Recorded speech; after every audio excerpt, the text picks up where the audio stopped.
Hello, everybody. Welcome to Disabilities Redefined with Dr. Wagner. I am yours truly, Dr. Truett Wagner, and I am super excited. We have the author of this great book. It is called Living in Two Worlds on Being a Social Chameleon with Asperger's. I'm going to say that one more time.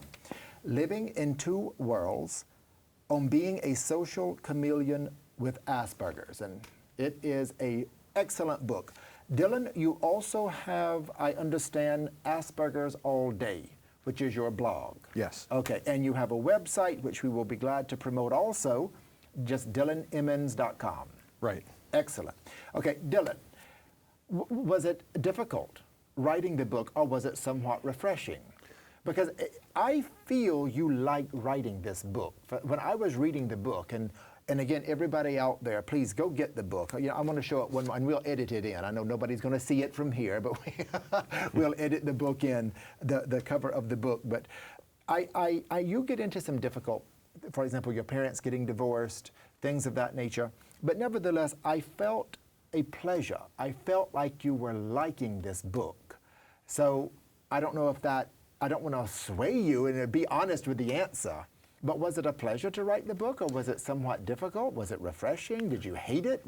It was really a fulfilling and cathartic process, yes. I would say. Because and it comes through. I just want to interject. It really does come Thank through. you. And I did enjoy the book for Thank the 1000th time. I think that for anyone writing about their own life, I think it's a real challenge, Yes. making your own life Yes. into a coherent story, because Right. life doesn't occur with natural literary elements, a beginning, a middle, an end. Oh, I don't walk around every day thinking, oh, this is an important character development in myself. And so No, we don't think that way, no. so the sort of the production decisions, as you will, with what to include in the book and the third and the fourth edit, Yes. that was really the challenging part. But as it started to come together, I really felt that I was going to end up with something that would communicate something maybe that I can't even say just sitting here. I feel like that book really contains a true element of myself, and Right. you know, maybe it's only a few Well, shards. it does. But It does. And again, as I say, I felt the joy and peace in you putting it together. I do want to get to specific pages for those people out there reading along. And again, for those people who just joined us, the title is, it's a mouthful, but Living in Two Worlds on Being a Social Chameleon with Asperger's by Dylan Emmons.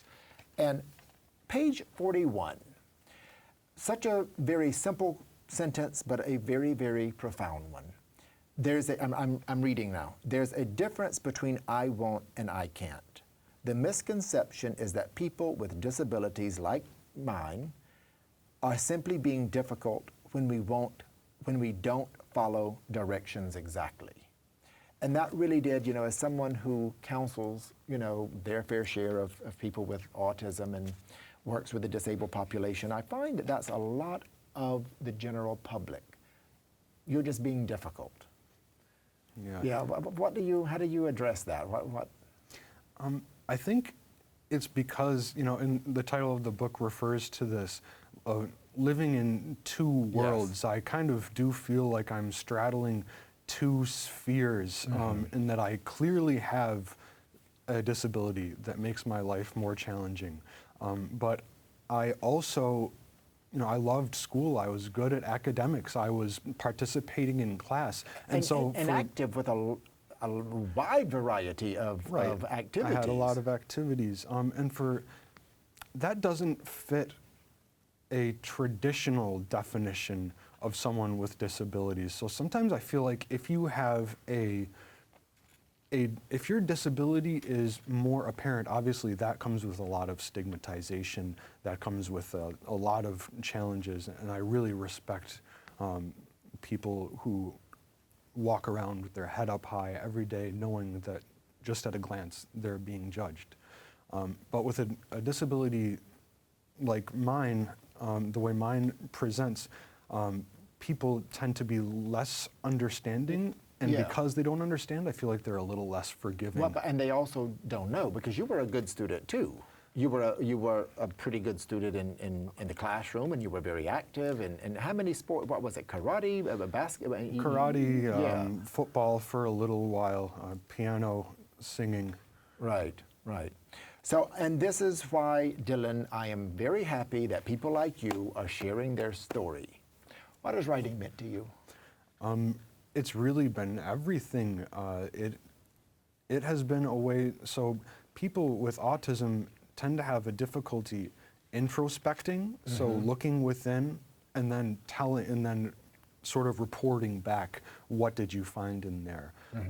What writing has, about myself, has allowed me to examine parts of my thought process, parts of my everyday life, and allowed me to draw conclusions about that, about how I am, about why I do the things that I do. And I think that for me, it was more of a necessity Yes. to write and to find a way to have this, Yes.